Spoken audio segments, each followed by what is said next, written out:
ஆண்டவராய் இயேசு கிறிஸ்துவின் நாமத்தினாலே இந்த ஜாய் டிவி நேயர்கள் யாவருக்கும் எங்களது என்ஜிசி திருச்சபையின் சார்பாக வாழ்த்துதலை தெரிவித்துக் கொள்கிறேன். கடந்த நாட்களிலே நாம் இயேசு கிறிஸ்துவை பற்றி அவருடையதான பூமியில் வந்து நிறைவேற்றின நிலைகளை குறித்து நாம் அறிந்து வருகிறோம். குறிப்பாக கடந்த வாரத்தில் மனுஷனாக வந்த இயேசு கிறிஸ்து என்கிற ஒரு தலைப்பிலே உங்கள் மத்தியிலே நான் செய்தி கொடுத்தேன். இந்த நாளிலும் கூட இயேசுவே மனுஷகுமாரன் என்கிற தலைப்பில் உங்கள் மத்தியில் பேசும்படியாக விரும்புகிறேன். ஆண்டவராய் இயேசு கிறிஸ்து இந்த பூமியில் வந்தபோது அவர் தன்னை பார்த்து சொன்னார், என்னை அறிந்தீர்களானால் என் பிதாவை அறிவீர்கள், நானும் பிதாவும் ஒன்றாய் இருக்கிறோம் என்று சொன்னார். அப்படி ஒன்றான மெய்தேவனாகிய உம்மையும் அவர் அனுப்பின குமாரனாகிய இயேசு கிறிஸ்துவையும் அறிவதுதான் நித்திய ஜீவன் என்று சொன்னார். அதற்காக இயேசுவை இன்றைக்கு பல நிலைகளிலே பிரசங்கம் பண்ண கேட்டிருக்கிறோம். ஆனால் அந்த இயேசு மனுஷனாக வந்த நோக்கங்களை கடந்த வாரத்தில் நாம் பார்த்தோம். இந்த முறை மனுஷகுமாரன் என்று அவர் சொல்லக்கூடிய அந்த மேன்மையான நிலை என்ன என்பதை குறித்து அவர் மனுஷகுமாரனாக வந்து இந்த பூமியில் நிறைவேற்றின தேவ சித்தங்களை அறிந்து கொள்ளும்படியாக உங்களை இந்த சத்தியத்துக்குள்ளே நடத்த விரும்புகிறேன். ஆக யோவான் 3 அதிகாரம் 13வது வசனத்தை நான் வாசிக்கலாம். பரலோகத்திலிருந்து இறங்கினவரும் பரலோகத்தில் இருக்கிறவருமான மனுஷகுமாரனை அல்லாமல் பரலோகத்துக்கு ஏறினவன் ஒருவனும் இல்லை. பரலோகத்திலிருந்து இறங்கினவரும் பரலோகத்துக்கு ஏறினவரும் பரலோகத்தில் இருக்கிறவருமாகிய மனுஷகுமாரனை அல்லாமல் வேறு யார்? ஆக பரலோகத்திலிருந்து மனுஷகுமாரன் இந்த பூமிக்கு வந்தார், பரலோகத்துக்கு ஏறி போயிருக்கிறார், மீண்டும் பரலோகத்திலிருந்து இறங்கி வருவார். இது என்ன என்பதை ஒருவேளை இதை கேட்குற நீங்கள் விசுவாசிக்கலாம், கேட்கலாம். அவர் பூமியில் இந்த நாட்களிலே அவர் சொன்னார், பூமிக்கு அடுத்த காரியங்களை நான் உங்களுக்கு சொல்வேனானால் நீங்கள் விசுவாசிக்கவில்லை, பரம காரியங்களை உங்களுக்கு நான் சொல்வேனால் எப்படி விசுவாசிப்பீர்கள் என்று கேட்டார். தேவன் இந்த உலகத்தில் பரலோகத்தை பற்றி பரம காரியங்களை குறித்து கிறிஸ்து இயேசுவுக்குள்ளாக வெளிப்படுத்த சித்தமுள்ளவராயிருந்தார்.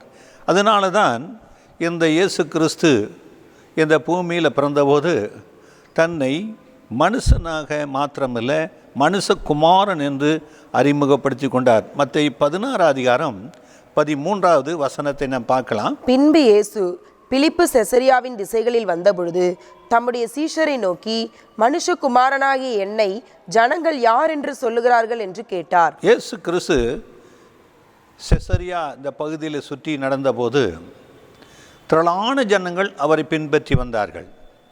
சிலர் எலியா என்றும், சிலர் தீர்க்கதரிசிகளில் ஒருவர் என்றும், இவர் மோசே என்றும், ஆக ஏரோது கொலை செய்த யோவான் ஸ்நானகனாய் இருக்கக்கூடும் என்று அநேகர் சொன்னார்கள். இயேசு தன்னுடைய சீசர்களை பார்த்து கேட்டார், மனுஷகுமாரனாகிய என்னை ஜனங்கள் என்ன சொல்லுகிறார்கள் என்று கேட்டார்.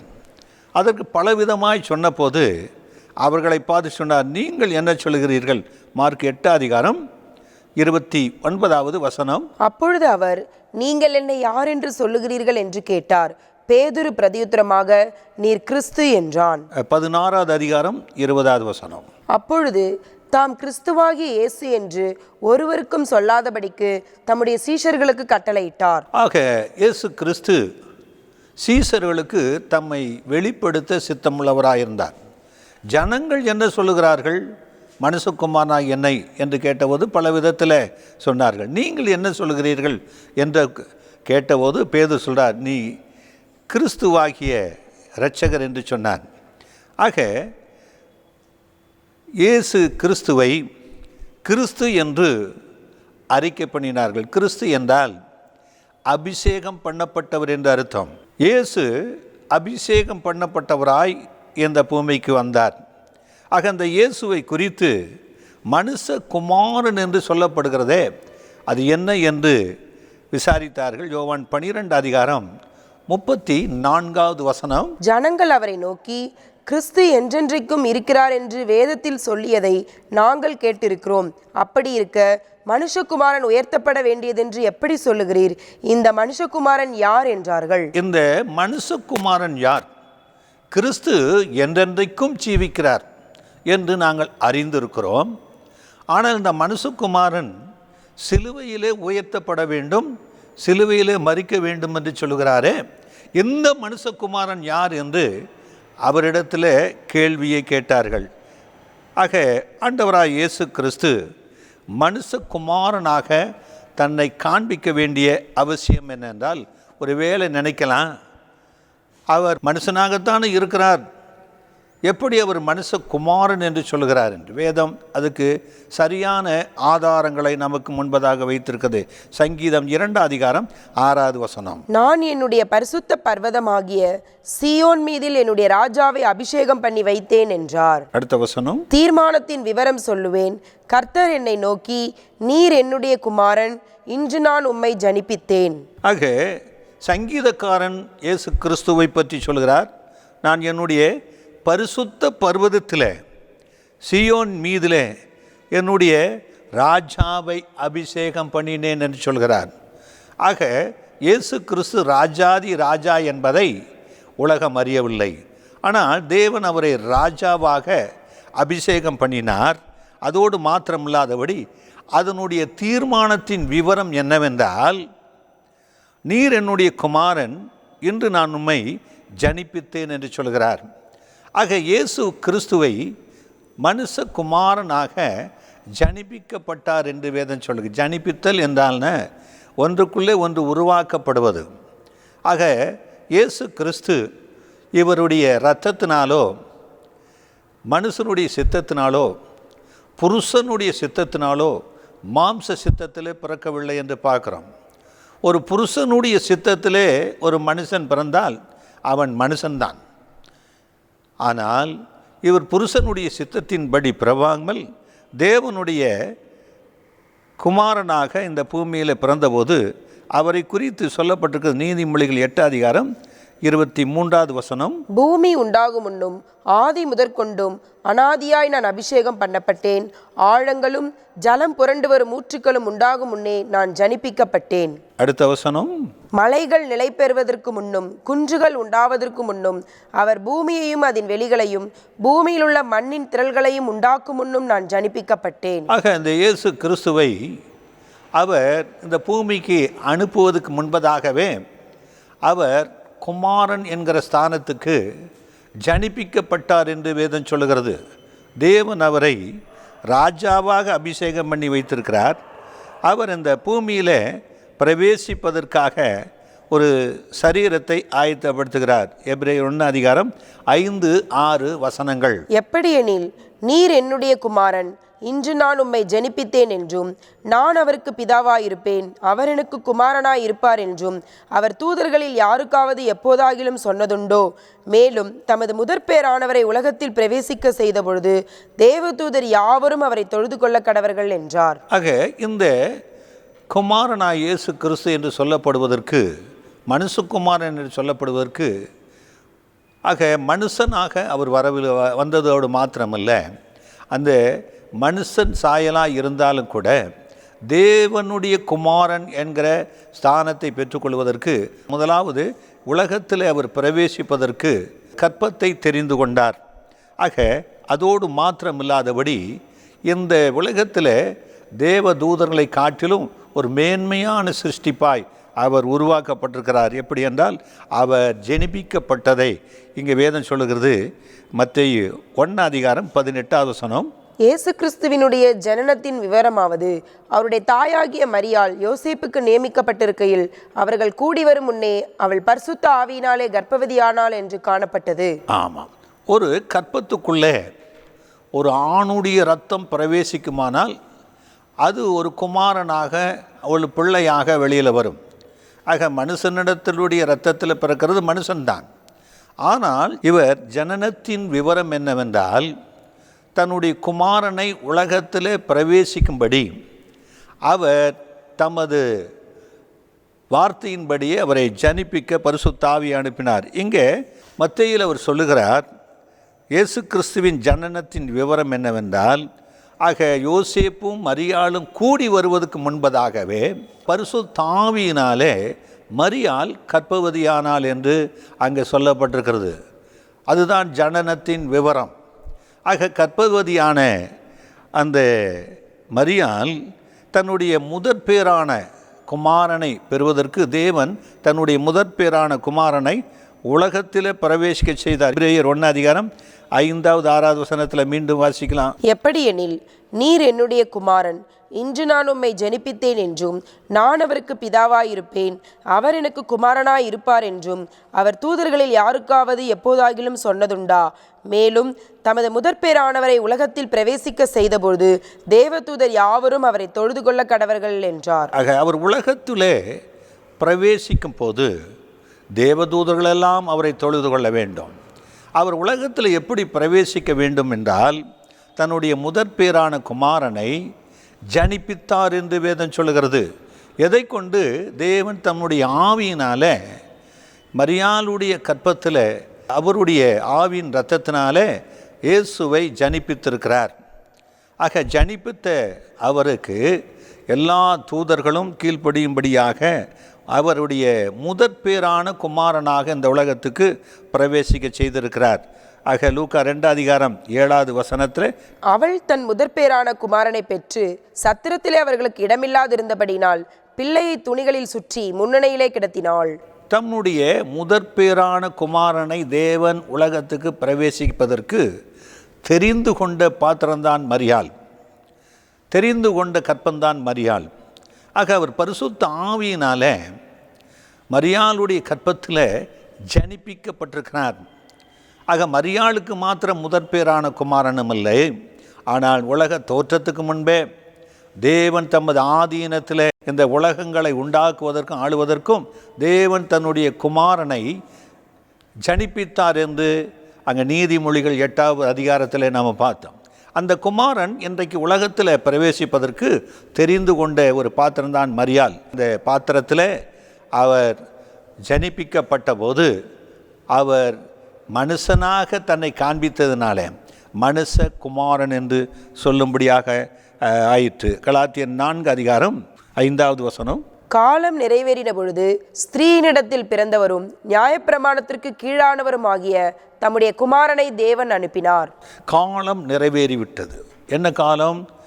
தீர்க்கதரிசிகளெல்லாம் சங்கீதங்களினாலும் நீதிமொழிகளினாலும் சொல்லப்பட்ட இந்த ஜனிப்பிக்கப்படுகிற குமாரன் இந்த உலகத்தில் பிரவேசிக்கிறதுக்குரிய காலம் நிறைவேறி வந்தபோது அவர் ஸ்திரியாகிய மரியாள் இடத்துல அவர் ஜனிப்பிக்கப்பட்டு இந்த உலகத்தில் பிறந்தார்.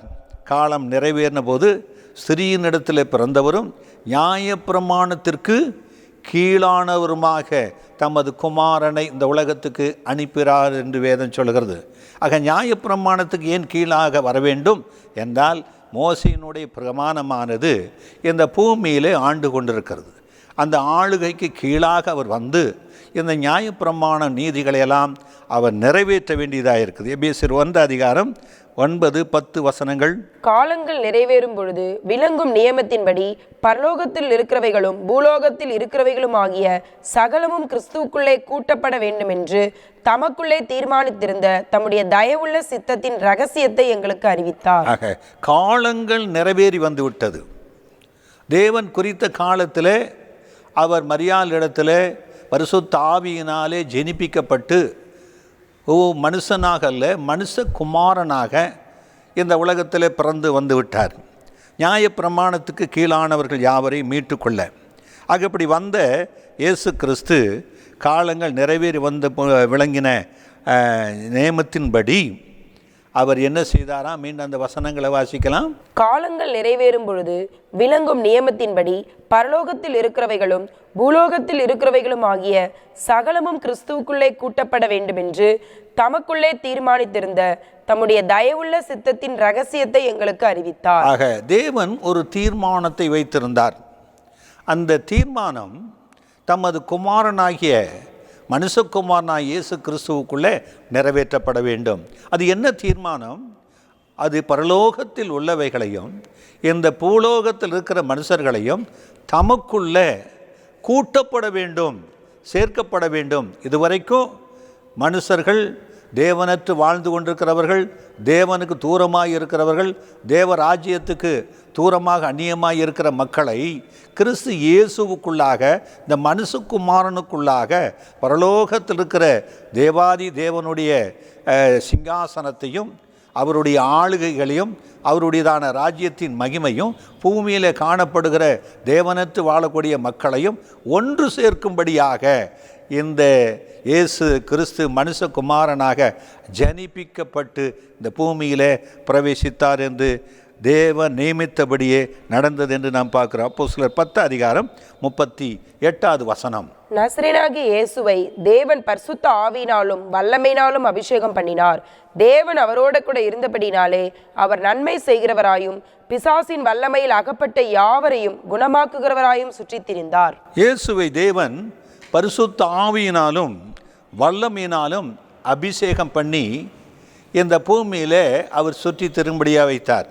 ஏனென்றால் பிசாசின் வல்லமையில் அகப்பட்டவர்களை, மரணத்தின் பிடியில் இருக்கிறவர்களை, நியாயப்பிரமாணத்தின் சாபத்தில் இருக்கிறவர்களை, இந்த உலகத்தில் தேவனற்று வாழக்கூடிய மக்களை, இந்த உலகம் தேவனை அறியாதிருக்கிற போது கிறிஸ்து இயேசுவின் நிமித்தமாக தேவனை அறிந்து கொள்ள, பிசாசின் வல்லமையிலிருந்து விடுதலை பெற, மரண பயத்திலிருந்து, பலவிதமான வியாதியிலிருந்து, சாபத்திலிருந்து விடுதலை பெற தேவன் தமது குமாரனாகிய இயேசு கிறிஸ்துவை அபிஷேகம் பண்ணி அனுப்பினார் என்று வேதம் சொல்லுகிறது. எபிரேயர் 1:1-2 பூர்வ காலங்களில் பங்கு பங்காகவும் வகை வகையாகவும் தீர்க்கதரிசிகள் மூலமாய் பிதாக்களுக்கு திருவுளம் பற்றின தேவன் இந்த கடைசி நாட்களில் குமாரன் மூலமாய் நமக்கு திருவுளம் பற்றினார். இவரை சர்வத்துக்கும் சுதந்திரவாளியாக நியமித்தார். இவரை கொண்டு உலகங்களையும் உண்டாக்கினார். ஆக பூர்வலோகத்தில் பங்கு பங்காக வகை வகையாய் இருந்தது. ஆனால் இவரை கொண்டு உலகங்களை உண்டாக்கின தேவன் இவரை கொண்டு ஒப்புரவாக்கி கொள்ளும்படியாக அவர் விரும்பினார். ஆகவே இந்த மனுஷகுமாரனை உலகத்தில் அவர் பிரவேசிக்க செய்து அவர் தன்னை எப்படி இந்த உலகத்துக்கு தன்னை வெளிப்படுத்தினார் என்று நாம் பார்க்கிறோம். ரோமர் 5:14 அப்படி இருந்தும் மரணமானது ஆதாம் முதல் மோசே வரைக்கும் ஆதாமின் மீறுதலுக்கொப்பாய் பாவம் செய்யாதவர்களையும் ஆண்டு கொண்டது. அந்த ஆதாம் பின்பு வந்தவருக்கு முன்னடையாளமானவன். ஆக ஆதாம் முதல் மோசே வரைக்கும், மோசே இருந்து கிறிஸ்து வரைக்கும் மரணம் ஆண்டு கொள்கிறது. இந்த மரணத்தை பெற்றுக்கொண்டவர் யார்னால் ஆதாம். ஆக மீறுதலுக்கு உட்பட்ட போது, அவன் பாவம் செய்தபோது, நீ மண்ணாய் இருக்கிறாய், மண்ணுக்கு திரும்புவாய் என்று சாபத்தை கொடுத்து மரணத்தை அவன் மேலே வைத்து அவனை அனுப்பிவிட்டார். ஆதாம் முதல் மோசே வரைக்கும் பாவத்தை அறியாத காலங்களிலும் கூட மரணம் ஆண்டு கொண்டது. பாவத்தை அறிகிற அறிவு, மரணம் எப்படி வந்தது? மோசே கொடுத்த நியாய பிரமாணத்தினால அறிந்து கொள்ள முடியும். மோசே முதல் கிறிஸ்து வரைக்கும் அந்த பிரமாணத்தை மீறக்கூடியவர்களுக்கு, அந்த பிரமாணத்துக்கு உட்பட்டவர்களுக்கு மரணமும் பாவமும் ஆண்டு கொண்டு வந்திருக்கிறது. ஆகவே இந்த மனுஷகுமாரனாகிய இயேசு கிறிஸ்து அவருடைய வேலை என்னவென்றால், லூக்கா 20:1-2 அந்நாட்களில் ஒன்றில் அவர் தேவாலயத்திலே ஜனங்களுக்கு உபதேசித்து சுவிசேஷத்தை பிரசங்கித்த பொழுது பிரதான ஆசாரியரும் வேதபாரகரும் மூப்பரும் அவரிடத்தில் கூடி வந்து, நீர் எந்த அதிகாரத்தினால் இவைகளை செய்கிறீர்? இந்த அதிகாரத்தை உமக்கு கொடுத்தவர் யார்? அதை எங்களுக்கு சொல்லும் என்றார்கள். ஆக மனுஷகுமாரனாகிய இயேசு கிறிஸ்து தேவன் தன்னுடைய குமாரனாக, மனுஷகுமாரனாக அபிஷேகம் பண்ணி பிசாசின் வல்லமையில் அகப்பட்ட யாவரை விடுதலையாக்கும்படி அவருக்கு அதிகாரம் கொடுத்து இந்த பூமிக்கு அனுப்பியிருக்கிறார். ஆனால் வேதபாரகரும் பரிசேயரும் அவர் செய்த அற்புதங்களையும் அதிசயங்களையும் அவர் பாராட்டின அன்பையும் தெய்வ கிருபைகளையும் பார்த்து, எந்த அதிகாரத்தினாலே நீ இதை செய்கிறீர் என்று அவரிடத்தில் கேட்டார்கள். ஆக அவர் கொடுக்கப்பட்ட அதிகாரம் என்ன என்பதை குறித்து பார்க்கும்போது யோவான் 5:22 அன்றியும் பிதாவை கனம் பண்ணுகிறது போல எல்லாரும் குமாரனையும் கனம் பண்ணும்படிக்கு பிதாவானவர் தாமே ஒருவருக்கும் நியாய தீர்ப்பு செய்யாமல் நியாய தீர்ப்பு செய்யும் அதிகாரம் முழுவதையும் குமாரனுக்கு ஒப்பு கொடுத்திருக்கிறார். பூமியில் இருக்கிற சகல ஜனங்களும் பிதாவை கனம் பண்ண வேண்டும். பிதாவுக்கேற்ற கனத்தை செலுத்த வேண்டும், அவருக்குரிய மகிமையை செலுத்த வேண்டும், அவருக்குரிய துதியை செலுத்த வேண்டும். ஆனால் உலகமானது துன்மார்க்கர் கையில் விடப்பட்டதுனால, அக்கிரமக்காரருடைய கையில் இருக்கிறதுனால, ஆக முழு உலகமும் பாவத்துக்குள்ளாக சாபத்திருக்கிறதுனால தேவனற்று வாழ்ந்து கொண்டிருக்கிறார்கள். தேவனற்று வாழ்ந்து கொண்டிருக்கிறவர்கள் பிதாவை கனம் பண்ண வேண்டுமானால் அந்த கனத்தை செலுத்தும்படியான வழி யார்? இயேசு. ஆக இந்த இயேசுவுக்கு என்ன அதிகாரத்தை கொடுத்தார்னா, ஒருவரையும் நியாயந்திருக்கிற அதிகாரம் இல்லாதபடி குமாரனுக்கு அந்த அதிகாரத்தை கொடுத்திருக்கிறார். ஆகவே இந்த பூமியில் வாழக்கூடிய ஒவ்வொரு மனிதனும் இயேசு கிறிஸ்துவை தெய்வமாய் ஏற்றுக்கொள்ள வேண்டும். அப்படி ஏற்றுக்கொள்ளாமல் இருக்கிறதே பாவம். அப்படி பாவம் இயேசுவை ஏற்றுக்கொள்ளாத மனுஷனுடையதான செயல்களை நியாயம் தீர்க்கிறது ஒன்று. ஏனென்றால் சர்வத்தையும் படைத்த தேவன் தமது நியமத்தின்படி தமது சித்தத்தின்படி இந்த பூமியிலே குமாரனாய் இயேசுவை கற்பத்திலே ஜனிப்பிக்கப்பட்டு அவரை அபிஷேகம் பண்ணி ஆசீர்வதித்து இந்த உலகத்துக்கு அனுப்பி இருக்கிறாரே, அப்படிப்பட்ட இயேசு கிறிஸ்துவை விசுவாசியாதபடி இருப்போமானால் அதுவே நியாய தீர்ப்புக்கு ஏதுவானதாக இருக்கும். மத்திய 5:6 பூமியிலே பாவங்களை மன்னிக்க மனுஷகுமாரனுக்கு அதிகாரம் உண்டென்பதை நீங்கள் அறிய வேண்டும் என்று சொல்லி திமிர்வாதக்காரனை நோக்கி, நீ எழுந்து உன் படுக்கை எடுத்துக்கொண்டு உன் வீட்டுக்கு போ என்றார். வேதபாரகரும் பரிசேயரும் சகல சாஸ்திரிகளும் இரத்தம் சிந்துதல் இல்லாமல் பாவ மன்னிப்பில்லை என்பதை அறிந்திருந்தார்கள். அந்த பாவ மன்னிப்பை பெற்றுக்கொள்வதற்கு மோசே நியமித்தபடியே ஆட்டுக்கடாவோ வெள்ளாட்டுக்கடாவோ காளையின் இரத்தமோ சிந்தப்பட வேண்டும். அப்படி இரத்தம் சிந்தி பாவ மன்னிப்பை பரிகாரத்தை பெற்றுக்கொள்ளலாம் என்கிற வழி மோசே மூலமாய் கொடுக்கப்பட்டது. ஆனால் இயேசு கிறிஸ்து இந்த பூமியில் வந்தபோது ஒரு திமிர்வாதக்காரனை பார்த்து அவர் சொல்கிறார், பூமியில் உனக்கு பாவங்கள் உனக்கு மன்னிக்கப்பட்டது என்று எழுந்து நடன் சொல்லுகிறார். இதை கேட்ட வேதபாரக பரிசேயரும் ஆச்சரியப்பட்டு, பூமியிலே பாவங்களை மன்னிக்க தேவன் ஒருவருக்குத்தான் அதிகாரம் உண்டு, இந்த மனுஷகுமாரன் யார், இவர் யார் பாவங்களை மன்னிக்க என்று சொல்லி அவரை குறித்து முறுமுறுத்தார்கள். ஏனென்றால் இவர் யார் என்று அறியாதபடினால இவர் தேவனுடைய குமாரனாக ஜனிப்பிக்கப்பட்டவர். அவருடைய ஜனனத்தின் விவரம் என்னவென்று பார்க்கும்போது பரிசுத்த ஆவியினாலே ஜனிப்பிக்கப்பட்டவர். பரிசுத்த ஆவி தேவனுடைய இரத்தத்துக்கு அடையாளமாக இருக்கிறது. அந்த தேவ இரத்தம் இன்றைக்கு மனுஷகுமாரனாக இருக்கிறார். இந்த மனுஷகுமாரனுக்கு என்ன உண்டு? அவர் இரத்தத்தினாலே வந்திருக்கிறபடினால பூமியிலே பாவங்களை மன்னிக்க அவருக்கு அதிகாரம் உண்டு. மத்தேயு 28:11 இழந்து போனதை தேடவும் ரட்சிக்கவுமே மனுஷகுமாரன் வந்திருக்கிறார் என்றார். உலகத்தை ஆக்கினைக்குள்ளாக தீர்க்கும்படி தேவன் தம்முடைய குமாரனை உலகத்தில் அனுப்பாமல் அவராலே உலகம் ரட்சிக்கப்படுவதற்காகவே அவரை அனுப்பினார். இயேசு கிறிஸ்து இந்த பூமியில் வந்தபோது கெட்டுப்போனதை ரட்சிக்க, இழந்து போனதை தேடவும், கெட்டுப்போனதை ரட்சிக்குமே மனுஷகுமாரன் இந்த பூமிக்கு வந்தார் என்று வேதம் சொல்கிறது. ஆக இழந்து போனது என்ன? ஆதியிலே மனிதன் ஆதாமுக்குள்ளே இழந்து போன அந்த தேவனுடைய மகிமை. கெட்டு போனது என்ன? எல்லாரும் பாவம் செய்து தேவ மகிமையற்று கெட்டு போயிருக்கிறார்கள். இப்படிப்பட்ட கெட்டுப்போன மனுஷ சமுதாயத்தை, கெட்டுப்போன உலகத்தை அவர் ரட்சிக்கும்படியாக இந்த உலகத்துக்கு வந்திருக்கிறார். மார்க் 10:45 அப்படியே மனுஷகுமாரனும் ஊழியம் கொள்ளும்படி வராமல் ஊழியம் செய்யவும் அநேகரை மீட்கும் பொருளாக தம்முடைய ஜீவனை கொடுக்கவும் வந்தார் என்றார். ஆக இந்த கெட்டுப்போன இந்த உலகத்தை, கெட்டுப்போன மனுஷனுடைய ஆத்மாவை மீட்கும்படியாக வந்த இயேசு கிறிஸ்து இந்த உலகத்தில் தமது ஜீவனை கொடுக்க வந்திருக்கிறார். ஆக ஜீவனை கொடுத்து அவர் மீட்டுக்கொள்ள அவர் சித்தமுள்ளவராயிருக்கிறார். யோவான் 10:10 திருடன் திருடவும் கொல்லவும் அழிக்கவும் வருகிறேன என்று வேறொன்றுக்கும் வரான், நானோ அவைகளுக்கு ஜீவன் உண்டாயிருக்கவும் அது பரிபூரணப்படவும் வந்தேன். ஆக இயேசு கிறிஸ்து கெட்டுப்போன மனுஷனுடையதான ஜீவனுக்கு ஈடாக புதிய ஜீவனை உண்டாக்க அது பரிபூர்ணப்படவும் வந்தார். மத்தேயு 5:17 நியாயப்பிரமாணத்தை ஆனாலும் தீர்க்க தரிசனங்களை ஆனாலும் அழிக்கிறதற்கே வந்தேன் என்று எண்ணிக்கொள்ளாதேயுங்கள்.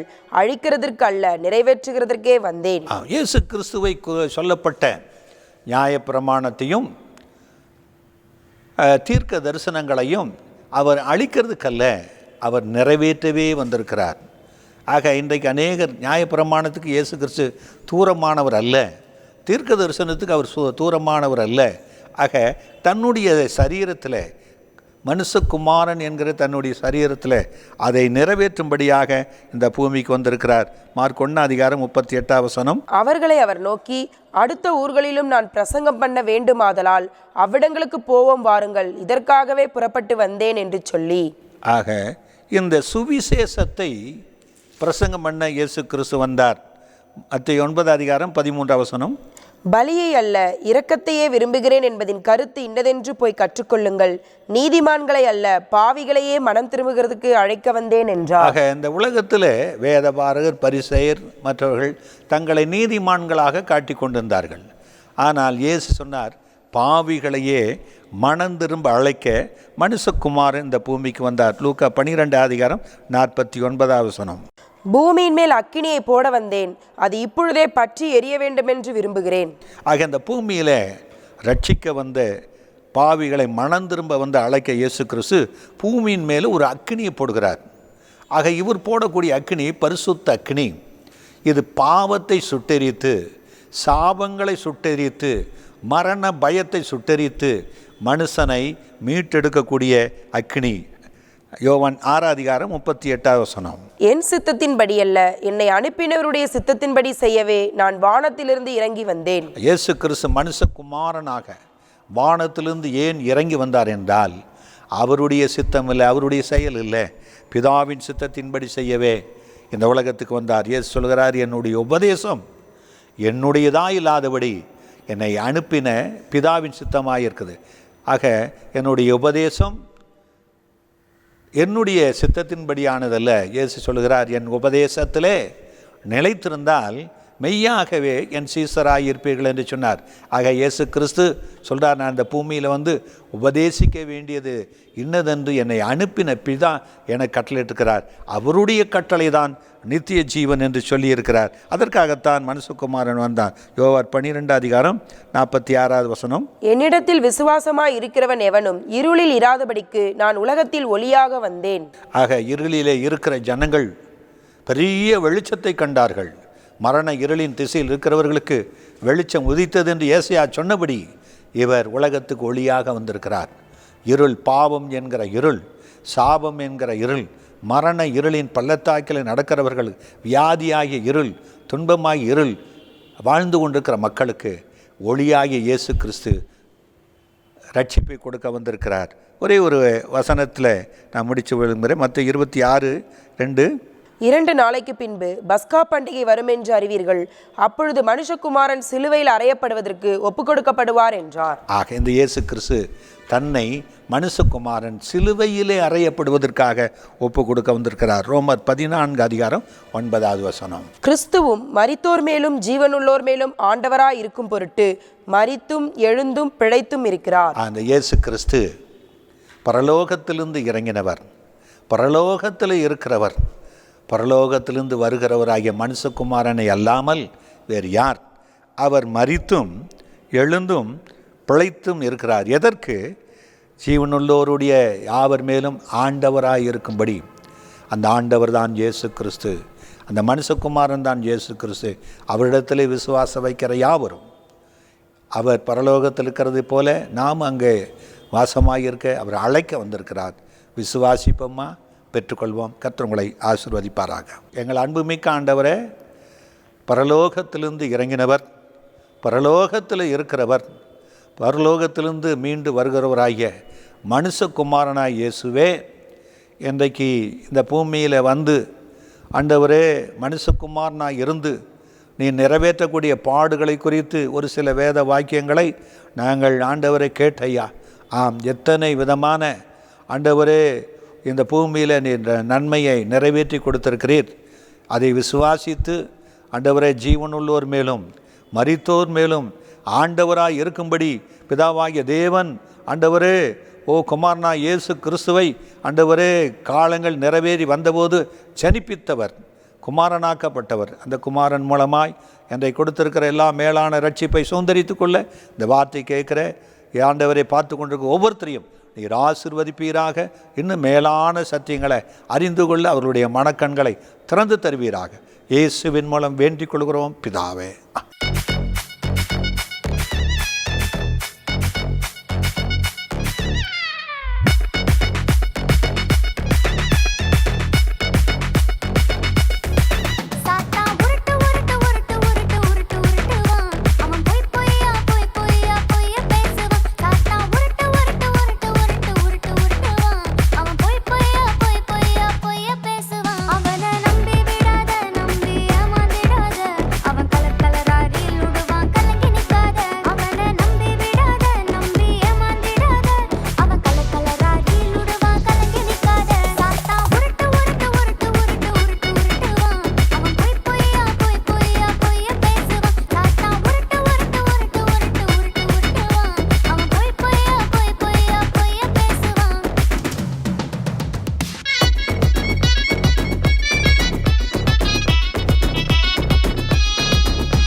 எங்கள் சபையின் ஞாயிறு ஆராதனை நேரங்கள்: ஆங்கில ஆராதனை காலை 7 மணி முதல் 8:30 மணி வரை, தமிழ் ஆராதனை காலை 8:30 மணி, தெலுங்கு மற்றும் தமிழ் ஆராதனைகள் மாலை 7:30 முதல் 9 மணி வரையிலும் நடைபெறுகிறது.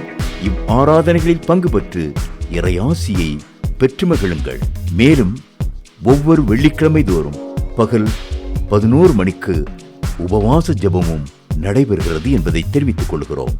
ரெவரண்ட் ஜே ஜோதி பிரகாசம், புதிய சுவிசேஷ கிறிஸ்தவ திருச்சபை, ராஜீவ் காந்தி சாலை, OMR, புனித தோமா தெரு, எகாட்டூர், சென்னை 130.